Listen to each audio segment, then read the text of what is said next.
my bones. And Moses, it says, took the bones of Joseph with him. Now, I can't get past this without making a little allegorical application. And I'm just going to ask it to you this way. Are you carrying any bones from your past? You know, here's these people, okay? They're living in Egypt, they're slaves. They're leaving Egypt, and Moses goes, Joseph was a high-ranking official. He was embalmed. He was mummified. He was in a sarcophagus. He was probably underneath a pyramid, and his body is 400 years old. Moses goes and he finds this sarcophagus, finds this coffin, or finds maybe the mummy out of the coffin. Whatever he does, puts it on a wagon and begins walking out of town. And the people are starting to follow him. And here's Moses dragging behind him bones from Joseph 430 years ago. I am convinced we do the same thing in our lives. You know, a relationship is broken, the thing is dangling off of our soul, and we're like, what is that? And we're dragging the bones of the past with us. Now, I want to let you know something, though, that Moses was not dragging these bones to connect him to the past. Because, see, Joseph had made his brothers promise something. Let's actually look in Genesis 50. It's printed here on your sheet. I've got it here for you. That's the reason Moses was carrying these bones is not for nostalgia. It's something different. Then Joseph said to his brothers in Genesis 50, I am about to die, but God will surely come to your aid and take you up out of this land to the land he promised on oath to Abraham, Isaac, and Jacob. And Joseph made the sons of Israel swear an oath and said, God will surely come to your aid, and then you must carry my bones up from this place. Do you see why Moses was carrying the bones? It's because the bones were a symbol of hope. You see, Joseph had said, God is going to come to your aid. And because I know that God is going to come to your aid, I'm going to make you make a promise today that when he does, you'll carry my bones to the promised land. He had no idea it would take 430 years, but he knew it was coming. He had a sense of hope. Moses takes these bones, he throws them on a cart, he wheels them out behind him, and so everywhere the people go, pay attention to this, everywhere the people go, Moses has right there promise on a wagon. He says, listen, folks, we are going all the way to the promised land. And I know that, and so I have brought the bones. Now, I know it's a little weird for you and me to think about that. It's a little kind of funny for that whole concept of dragging with you some corpse. But at this time, you know, this was a highly symbolic thing that Moses was doing. He says, we are never going to Egypt again. We take everything with us. We're bringing the bones. We're going to the promised land. Here's what I want to encourage you with. The core principle of change today is that every change is a goodbye, but there's hope with God. Every change is a goodbye, but there's hope with God. And these bones that Moses was carrying around with him were symbols of this hope. Look at some of these verses next. In Joshua 24, we read, and Joseph's bones, which the Israelites had brought up from Egypt, were buried at Shechem in the tract of land that Jacob bought for 100 pieces of silver from the sons of Hamor, the father of Shechem. This became the inheritance of Joseph's descendants.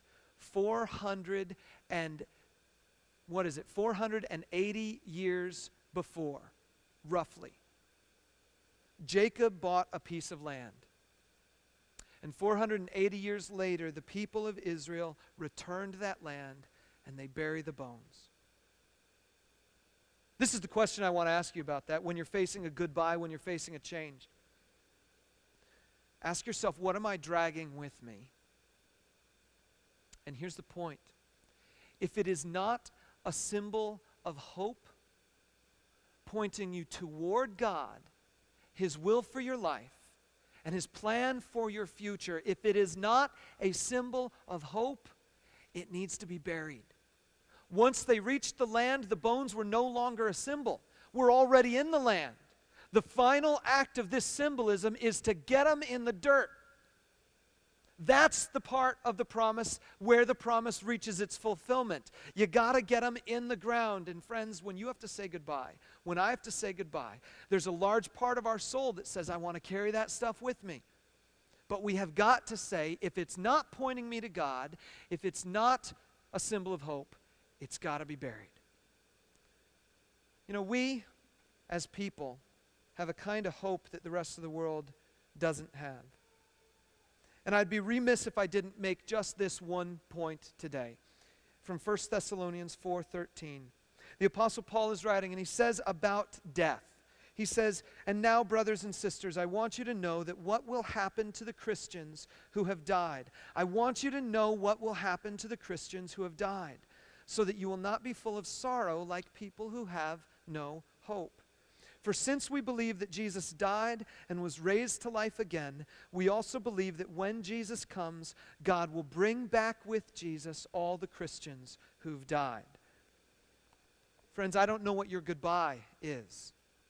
Maybe your goodbye is something seemingly small, a situation in your life that is going. You know, you're selling a car, you lost a job, or maybe just something intangible like your email address changed and you're not really sure how to deal with that. I don't know what your change might be, but maybe your change is something bigger, something reaching into the heart. There's a relationship, there's someone that you loved that now you had to say goodbye to. And so I just want to encourage you today that you can have hope. Process through these questions for yourself. What has actually changed? What have I lost? What am I carrying with me? And where is my hope? Let me say those again. Process through those questions. What have I lost? What will I carry with me? And where is my hope? See, when push comes to shove, this stuff has to make a difference in your life. That's why I ask the so what question every Sunday. What's the difference this makes in my life? Well, it doesn't make any difference at all unless you process the goodbyes well enough to handle the next change that comes along. And so any goodbye that you're currently dealing with or any goodbye that you will deal with has to go through this filter. What have I lost? What am I carrying? Where is my hope? See, God has built you for a relationship with Him that lasts forever. So I just want to ask you right now to think about a couple changes. Changes that God might ask you to make. I know for some of you here this morning, there's a part of your heart that's a little scared to give yourself completely to God because you're afraid of the changes He might ask you to make. You're afraid of the changes